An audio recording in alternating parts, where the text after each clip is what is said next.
Hello everyone, happy Holi সবাইকে। তো দেখো আমি আর বোন যাচ্ছি এখন আমাদের পাশের মন্দিরে ঠাকুরের পায়ে আবির দিতে। তো এখানে এসে দেখি পুজো হচ্ছে। তো ঠাকুরমশাই আমাদেরকে বললো পুজোটা হয়ে গেলে পায়ে আবির দিতে ঠাকুরের। তো একটু দাঁড়িয়ে পুজো দেখছিলাম। তো পুজোটা দেখছি এখনও লেট হবে, ওর জন্য কী করবো, বাড়িতে চলে আসলাম। এসে বাবার পায়ে একটু আবির দিলাম, বাবার গালেও একটু দিয়ে দিলাম, তারপরে মার পায়েও একটু আবির দিয়ে দিলাম, মার গালেও দিলাম, মাও আমাকে মাখিয়ে দিল একটু। তো দেখো এবার বোন আমাকে আগেই রং মাখিয়ে দিয়েছে, এবার আমি বোনকে মাখিয়ে দিচ্ছি।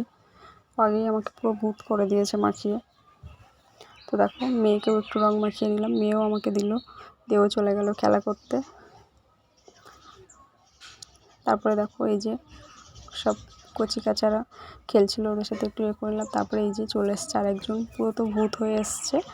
তো আমাকেও দেখো পুরো ভূত করে দিয়েছে।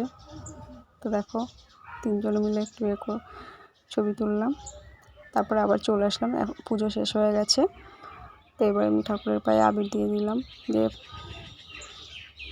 প্রণাম করে ঠাকুরের কপালেও একটু দিয়ে নিলাম। তো এবার এখানে একটা দাদা বাড়িতে পুজো হয়েছিল, তো বৌদি বললো প্রসাদ নিয়ে যেতে। তো সেই প্রসাদটা নিয়ে যে আমি আর বোন এবার বাড়িতে যাচ্ছি। টাটা সবাইকে।